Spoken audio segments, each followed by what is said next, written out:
Bem-vindos a mais um episódio do Saúde em Perspectiva, debates claros sobre decisões difíceis. No episódio de hoje vamos falar sobre a participação ativa de doentes e de organizações de doentes ao longo de todo o processo de investigação.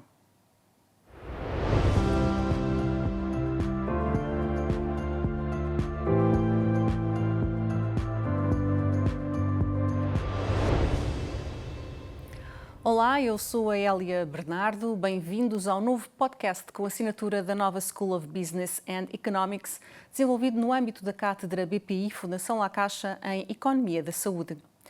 Este tema tem vindo a ganhar crescente relevância na investigação em saúde.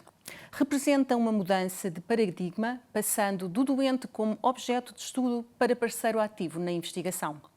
Esta colaboração garante que a investigação seja relevante, ética e focada nas necessidades reais dos doentes, promovendo uma investigação com e não apenas sobre os pacientes. Para esta conversa, contamos com Sofia Crisóstomo, do GAT, Grupo de Ativistas em Tratamentos, e Constança Roquete, professora assistente na Nova SBE. Muito obrigada às duas por estarem connosco. E perguntava-vos o que despertou a vossa atenção para a importância da participação dos doentes na investigação. Posso começar eu, então? Talvez até porque, se calhar, pela idade, comecei mais cedo neste caminho. E o meu interesse data de 2007. Eu estava a fazer o mestrado na área de desenvolvimento, estudos de desenvolvimento, e cruzei-me com o princípio do maior envolvimento das pessoas que vivem com VIH. E, portanto, acabei por ser esse o tema que abordei na minha tese de mestrado. Depois, alguns anos mais tarde, estava a trabalhar no Parlamento como assessora parlamentar e, em termos familiares, uma pessoa muito próxima foi diagnosticada com 2 doenças crónicas. E então eu juntei estes 2 temas porque acabei por perceber que, estando a trabalhar no Parlamento, era muito fácil às pessoas que vivem com doença e às organizações que as representam também chegar ao contacto com os decisores políticos, mas que, na realidade, por falta muitas vezes de conhecimento sobre os mecanismos, isso não acontecia. E a partir daí comecei a ver os efeitos na prática e daí depois à investigação foi um pulinho. Constança. Ok. Foram várias pequeninas peças que se foram juntando. Como estudante de Engenharia Biomédica, houve uma próxima relação com médicos e doentes e, ao mesmo tempo, em conversas muito simples, ia-se percebendo pequeninas coisas que nós ficámos, como assim, mas ninguém sabe, como assim isto não tem visibilidade. E, na altura, isto levou-nos, com um conjunto de colegas, a criar um projeto que é o Act for Health, em que tentava aproximar associações de doentes com alunos que muitas vezes nós sentíamos que estavam a trabalhar problemas muito teóricos e muito longe daquilo que era uma necessidade.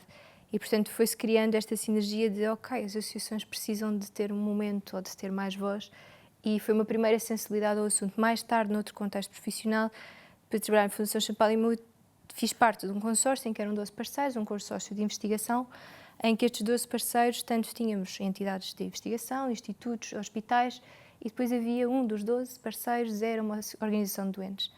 E isto foi uma primeira vez para mim em que, de repente, vejo doentes em que estão par a par com investigadores, com papers na mão, a interrogar porquê a metodologia A, porquê a metodologia C, porquê certa abordagem, e se já tinham falado com um médico de outro país. E esta forma de estar tão completa e tão interventiva foi uma novidade, ou seja, eu nunca tinha visto este papel do doente tão expressivo e tão ativo. Sendo este um tema ainda mais ou menos recente, pelo menos para o domínio público, e ter falado também de haver doentes que participam de uma forma muito interventiva e que questionam mesmo os próprios investigadores, se temos cada vez mais doentes mais informados para poderem fazer esse tipo de participação ativa?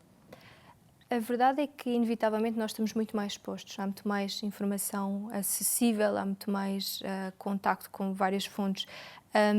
Mas, por exemplo, há casos em particulares, e se formos para doenças raras, então isso é muito premente, em que ainda não há conhecimento suficiente para providenciar uma cura e, portanto, ainda não há tratamentos que dão resposta satisfatória. E isso quase que naturalmente traz com que doentes que estejam nestas circunstâncias sejam muito mais ativos a procurar e a participarem naquilo que poderá ser a vir uma investigação que leva a um benefício próprio e de outros que o acompanhem. Esta participação dos doentes é transversal, diria eu, a todas as doenças, ou existem doenças em que essa participação é mais preponderante? A questão da participação surgiu na origem, na área da saúde, muito ligada ao movimento VIH-Sida.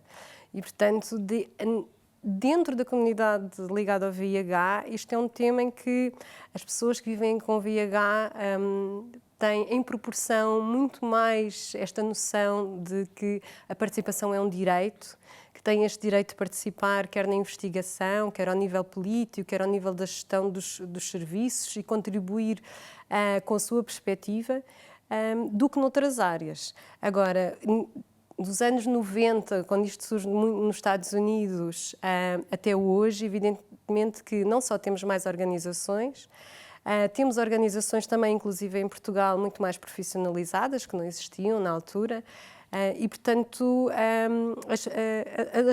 as pessoas estão mais sensíveis também a mobilizarem-se e a fazerem parte das organizações e, portanto, estão mais expostas, de facto. Isto não devia acontecer, se é tão benéfico, eu acredito que sim, isto não devia acontecer de uma forma mais sistemática, não devia ser uma coisa quase normal o doente poder participar neste tipo de questões?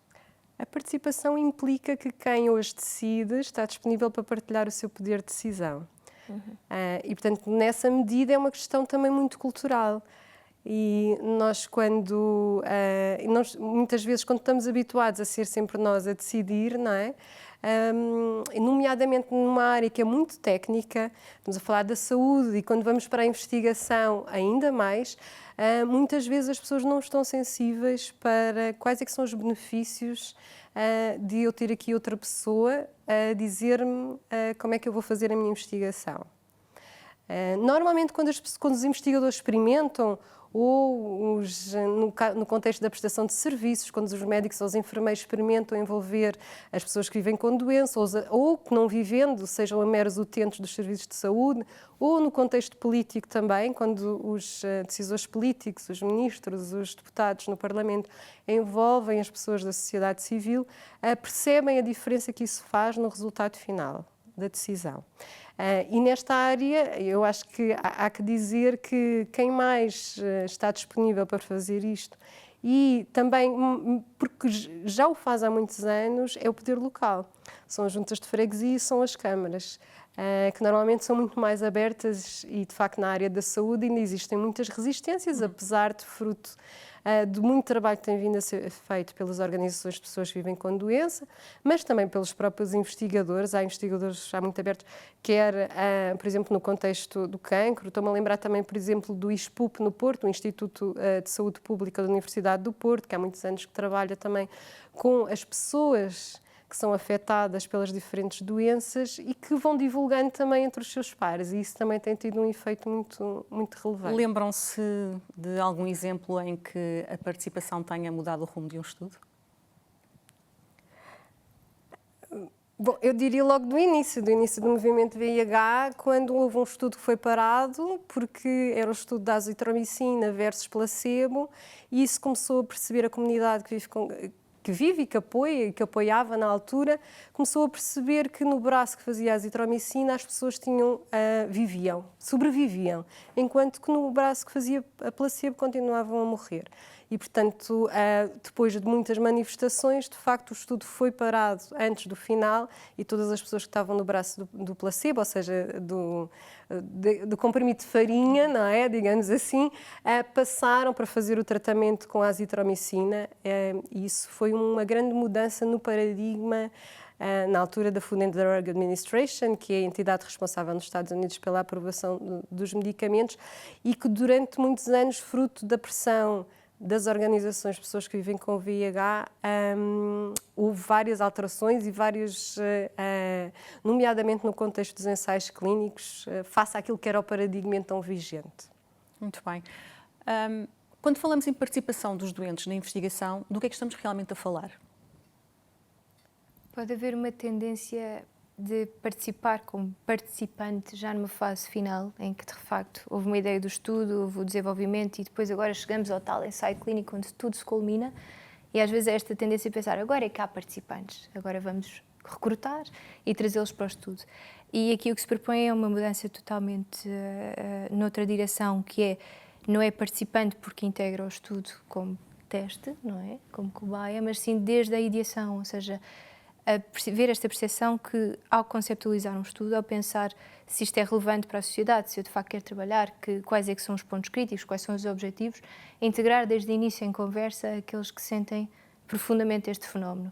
E isto é uma boa prática, isto é a prática de fazer boa ciência, que há a parte ética de que estamos a envolver aquelas pessoas que vão ser influenciadas pelo resultado desta ciência, não é? Do que se está a investigar, mas também há a parte metodológica, se estamos curiosos com um fenómeno, é natural que o queremos conhecer aprofundadamente. Então temos que nos envolver com aqueles que o conhecem intimamente.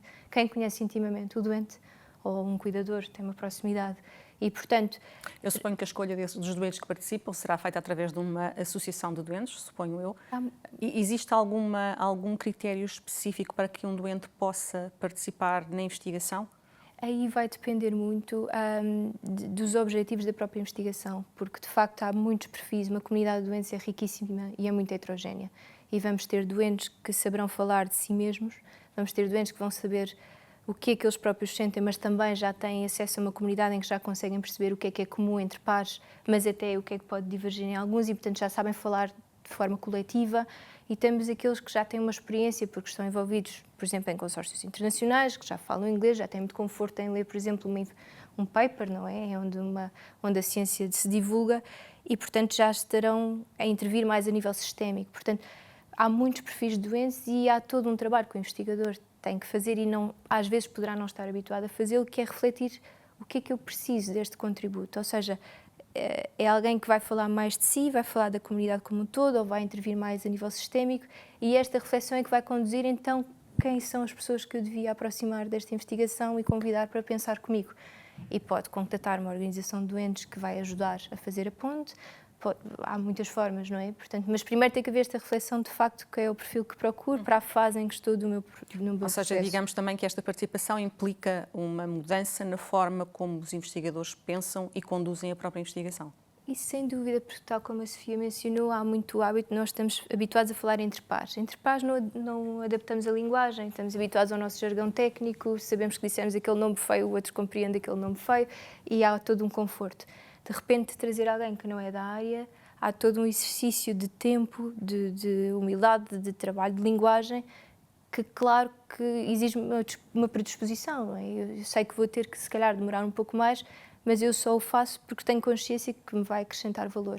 E este valor tem que ser muito claro, porque ou estamos a fazer só porque nos é pedido e fica bem e vai ficar bonito dizer que acrescentamos à equipa estes perfis de pessoas com doença, ou então estamos a fazer porque já experimentámos e sabemos o valor que acrescenta e a motivação normalmente aí é muito visível porque já se fez uma vez e então percebe-se de facto que há um valor acrescentado, ou então é mesmo isso.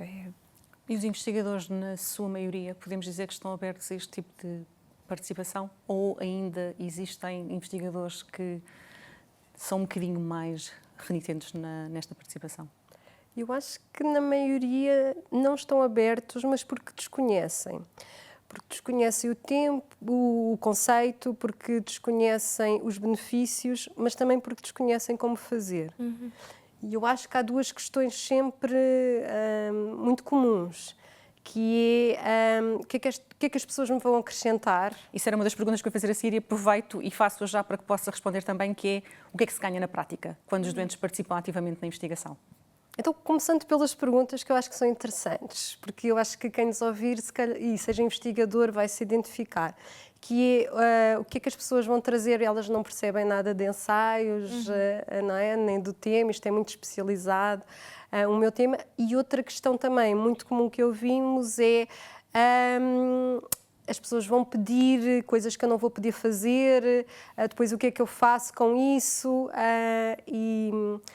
e eu costumo dizer que começar por um estudo simples, não é preciso começarmos por um complicado e podemos começar por questões simples.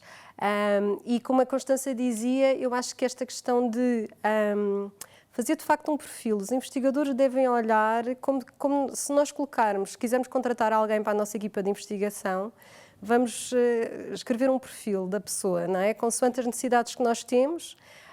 E é a mesma coisa quando procuramos uma pessoa. Vamos pensar o que é que eu preciso de saber, o que é que eu quero saber, que contributo é que eu preciso. E eu dou aqui alguns exemplos. Eu já participei em alguns conselhos consultivos no contexto de ensaios clínicos, por exemplo, e coisas que às vezes nos parecem, mas como é que isto é possível, não é? Por exemplo, o comentário de um representante de uma associação a dizer: este comprimido é muito grande para uma pessoa com a doença que eu represento. E nenhum daqueles investigadores sentados àquela mesa tinha pensado nisto. Não é? Isto é óbvio, porque se a pessoa não vai ter dificuldade em deglutir aquele comprimido, dificilmente se vai manter no ensaio. Até pode começar, mas depois dificilmente... E, portanto, não vamos conseguir ver o efeito. Vamos ter logo ali um problema do nosso estudo. Este é um tipo de questões que podem ser evitadas a priori. Por exemplo, outras questões que têm a ver com o conforto das pessoas, não é? Pessoas que, por exemplo, têm que tirar muitas vezes sangue, que têm problemas que a pele seja muito, por ser muito seca, por exemplo, as veias muito pequenas. Também num contexto de ensaio clínico, sugestão da Organização de Doentes, utilizar o catéter que é utilizado para as crianças, por exemplo. Que normalmente não é usado em adulto. Outra vez, não é? Eu, por exemplo, que estou num contexto facilitadora, pergunto-me a mim própria, então, mas ninguém tinha pensado nisto. E eu acho que quando os investigadores começam, percebem que há muitos exemplos destes, são muito frequentes. O foco é tão grande na investigação em si que estes pequenos detalhes que são tremendamente importantes para o doente podem passar um bocadinho ao lado, digamos assim. Sim, e depois tem impacto na investigação, não é? Porque então no contexto de ensaios o que é que nós queremos? Queremos recrutar pessoas e queremos que elas se mantenham até ao fim. E, portanto, muitas vezes, eu acho que há sempre dois níveis que nós devemos pensar. Um é as pessoas individuais que vão dar o contributo na perspectiva de participantes.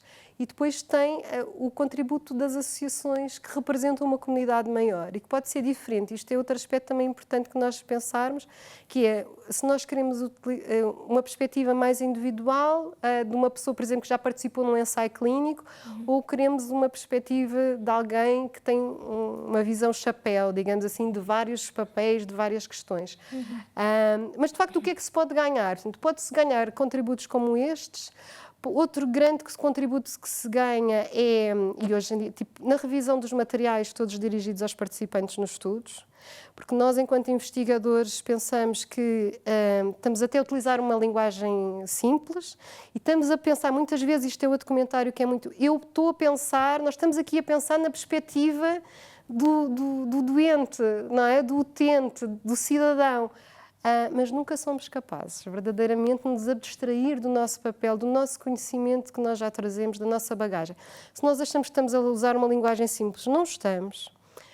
Outra coisa é quais é que são as questões importantes para as pessoas, para as potenciais pessoas. Por mais que a gente pense, não, a pessoa quer que eu lhe diga que isto tem poucos efeitos secundários, a pessoa quer que eu lhe diga, por exemplo, se for na área do cancro, imaginemos que não cai o cabelo. Há sempre qualquer coisa que, se nós envolvermos os destinatários finais do estudo, vamos ganhar porque não pensamos nela. Claro. Há sobretudo um maior alinhamento com as necessidades reais de cada doente, isso é óbvio. Disse-me há pouco que os investigadores estão receptivos, mas se calhar muitos deles não sabem como fazer este tipo de participação ativa dos doentes. O que é que acha que falta? Ou o que é que acham que falta para que se possa fazer mais e os investigadores tenham ainda mais conhecimento de como fazer este tipo de investigação com doentes a participarem ativamente? Falta aprendizagem entre pares, se calhar, não? Eu acho que um dia, quando seja a maioria dos investigadores tenha isto como prática, naturalmente passam... não é? Mas falta dar um salto. Hoje falta dar o passo, portanto, o salto, e portanto isto passa por quem tem interesse, não é? Ir perguntar a outro colega, seja em Portugal, seja noutro país, que já faça isto, não é? E ao nível da investigação em consórcio hoje é mais fácil, nós também termos acesso, se não é na nossa faculdade, na nossa universidade, podermos beneficiar da experiência de investigadores em qualquer parte do mundo.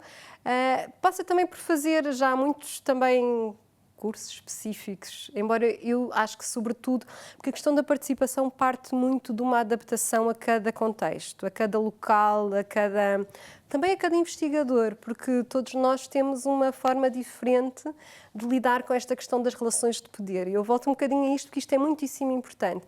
E quando um investigador começa, deve ter noção de até onde é que eu pessoalmente, enquanto pessoa, estou disponível a ir. Porque é perfeitamente lícito dizer, não é? Eu só estou disponível para envolver aqui as pessoas que vivem com doença na revisão dos materiais que são depois para as pessoas lerem, portanto, para o cidadão comum ler. E então vai fazer isso. Não é? Agora, pode ser uma pessoa que já, provavelmente só com mais experiência já, de prévia, não é? Perceber os benefícios, é que vai estar disponível para incluir uma pessoa na sua equipa de investigação. Não é? E aí já tem outras implicações, que é eu vou ter que tratar esta pessoa como parceiro de investigação, e se vou fazer votações, não é? Tomar decisões, por exemplo, por votação, vou ter que aceitar que esta pessoa tem um voto tão válido como o investigador que tem um pós-doutoramento e que está há 20 anos a fazer ensaios. Podem as associações, estamos a falar do investigador para a associação, para os doentes, podem também as associações de doentes fazer o caminho inverso, ou seja, procurarem os investigadores e darem-se a conhecer e dizer, ok, estamos disponíveis para participar? E muitas vezes fazem. Porque é isso, quando a ciência ainda não dá resposta, então aí é que há uma mobilização ainda maior, quando algo que não está a ir de acordo com o que é uma necessidade, então porque estão profundamente mais sensíveis, não é? E outro fator que também pode contribuir para esta sensibilização é que pode vir por educação. Ou seja, muitas vezes falta nas escolas de ciência esta integração de outros pares, mas também há um lado quase perverso que é, de repente, começa a ser um requisito. De repente o investigador sabe, se quiser ter financiamento de entidades X, começa a ser obrigatório um requisito e tem lá um campo para preencher no formulário, como é que pretende envolver pessoas da sociedade civil ou organizações doentes, em caso muito particular de investigação em ciência, em saúde, na sua investigação. E de repente até podemos ter um lado um bocadinho perverso que é, então eu vou-me lembrar de participar porque eu tenho que preencher, porque me fica bem, porque de repente a minha grant, o meu projeto vai ganhar muito mais expressão. Tem uma coisa boa, vão experimentando uma primeira vez e depois podem ter ganhando sensibilidade do contributo que trouxe, não é? Mas depois também há um lado muito prático, que é esta questão de estima-se que hoje em dia 80% da investigação em saúde que envolva pessoas seja desperdício. E, portanto, há anos e anos e anos de ideação, de planeamento, de condução, chega-se ao ensaio clínico, não se consegue recrutar. E porquê? Às vezes porque o consenso informado não é claro, as pessoas leem aquilo, não compreendem o que é que está a ser pedido, nem se interessam, ou até se envolvem no estudo, portanto o recrutamento até avança, mas passado uns meses a forma como está conduzido não é prático, não está sensível às condições das pessoas com aquela doença e, portanto, as pessoas vão desistindo. Portanto, é todo o interesse do investigador perceber porquê.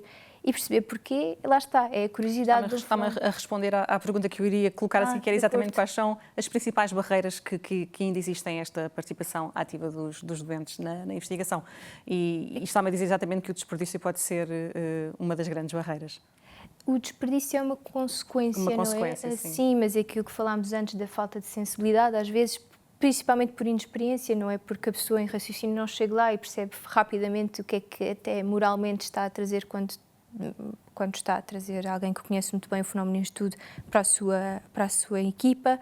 Mas depois é isto, é alinhar, por exemplo, o investigador pode fazer 10 perguntas, portanto, perante um fenómeno, pensar, posso abordar ali, posso ir por aqui, por aqui, por aqui, mas falar com alguém que vive com a doença no dia-a-dia e diz, olha, isso para mim não é muito relevante, que engraçado, até pode parecer, mas nem é.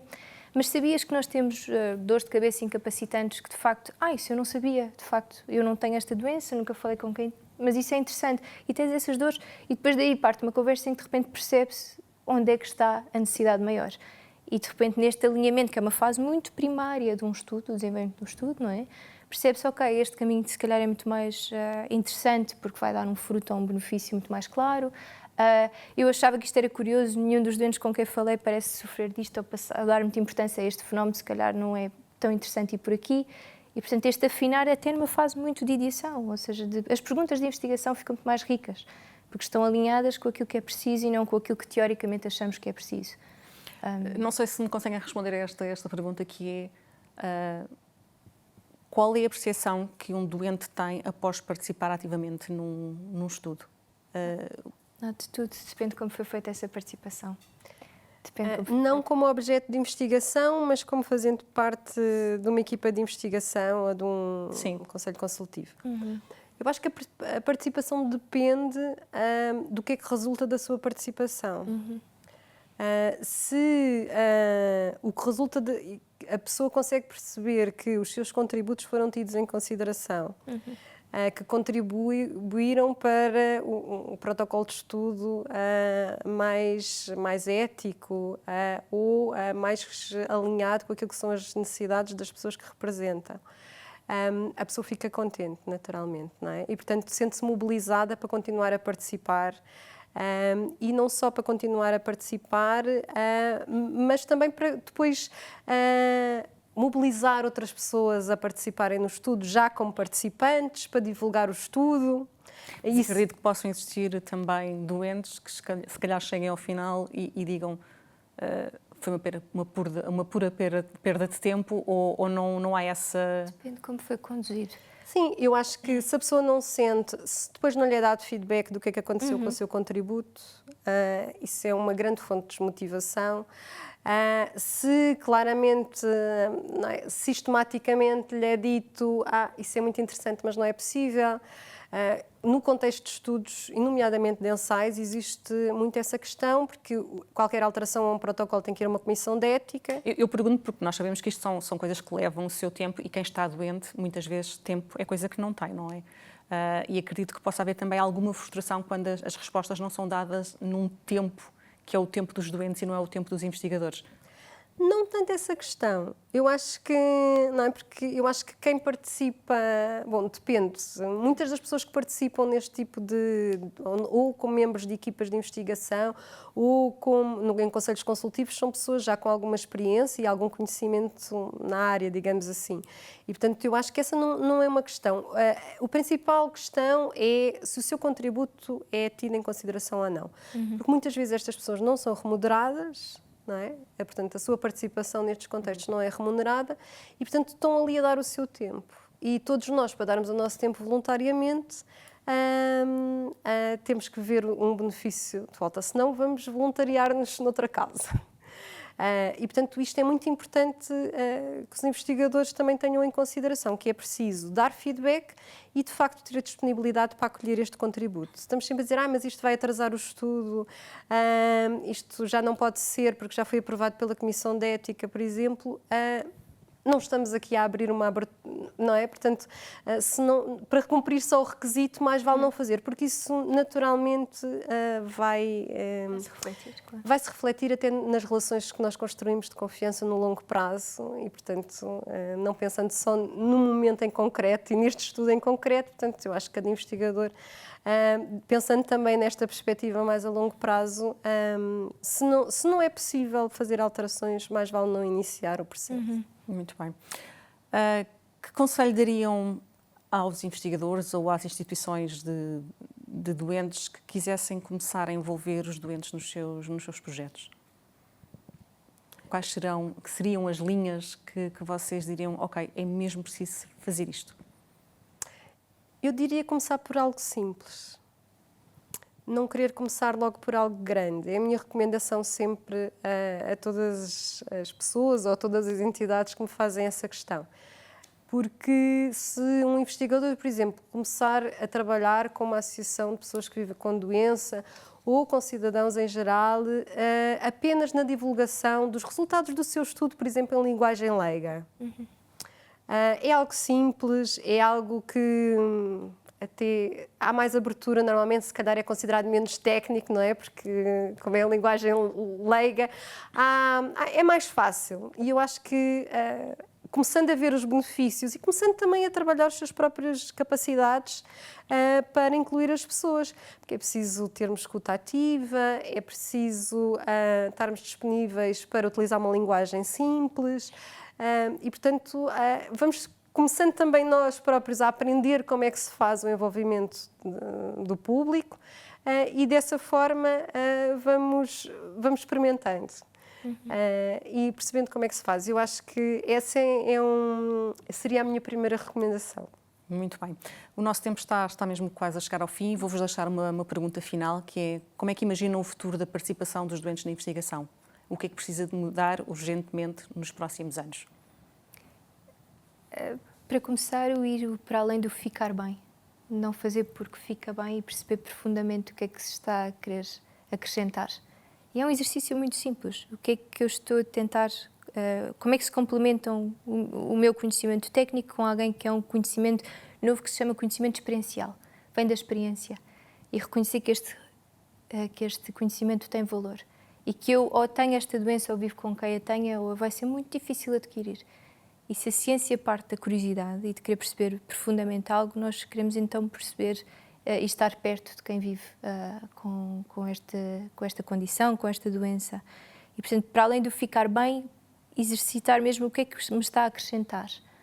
E porque isto são dois lados da moeda. Os dois lados ganham muito, não é? Os doentes estar mais próximo daquilo que os vai beneficiar e quem faz boa ciência perceber que vai dar resposta a algo muito concreto. E depois é isto, todo um trabalho de sensibilidade que às vezes só vem pela experiência, por fazer uma primeira vez, começar pequenino, não é? Não ter a ambição, vai logo para um consórcio, não, começar pequenino, perceber que com conversas simples se melhoram textos, se um consentimento informado for mais claro, vai recortar mais facilmente, fantástico, não é? Queremos concluir o trabalho, mais coisas que podemos dizer, são pequeninos truques, pequeninos passos. Depois, claro, se os doentes que nós conhecemos não os sentimos como pessoas práticas e com agilidade para estar em reuniões, então, mas nós se calhar é que temos que adaptar também as linguagens, as formas de estar, este exercício de poder, não é? Não nos distanciarmos, fazer-nos próximos, às vezes conversas simples. Já soube de estudos que foram começados com uma conversa de carro, alguém deu boleia a alguém e pensou, sabiam que, que curioso, e depois no dia seguinte continua, e depois continua, e depois continua, e daí saiu uma investigação extraordinária. E perceber que é desta abertura, que envolve um bocadinho de humildade também, mas perceber, para além de ficar bem, o que é que está a acrescentar. Mas é um assunto comprido. Sofia, mais alguma coisa a acrescentar? Só dar uma nota final sobre a questão do financiamento e a importância de ser valorizada, de facto, a investigação que promove o envolvimento do público, mas também que inclua pelo menos uma pessoa que vive com doença, quando estamos a tratar de estudos numa área de doença concreta, como membros da equipa de investigação, em detrimento daquilo que aconteceu no passado, que era essa desvalorização da participação de elementos leigos no contexto da investigação, e que o financiamento esteja associado a isso. Sem isso, também os próprios investigadores depois não têm incentivo para que a participação aconteça. Agradeço imenso a vossa participação, com certeza muito ficou ainda por dizer. Acredito que teremos a oportunidade para voltar a este tema. Obrigada. Obrigada. A participação de doentes na investigação representa uma mudança profunda na forma como produzimos conhecimento em saúde, tornando-o mais relevante, mais inclusivo e mais próximo das necessidades reais das pessoas. Ninguém sabe melhor o que é uma doença do que uma pessoa que vive com ela. Uma abordagem verdadeiramente multidisciplinar deve não só estar centrada nas pessoas com doença, mas ocorrer em parceria com estas ao longo do processo de investigação. O desafio consiste em que estas parcerias possam dar o seu melhor. Obrigada à Sofia Crisóstomo e à Constança Roquete por esta conversa e por partilharem a sua experiência e perspectivas. O Saúde em Perspectiva está disponível no Spotify, YouTube e Apple Podcasts. Obrigada por nos acompanhar e até ao próximo episódio.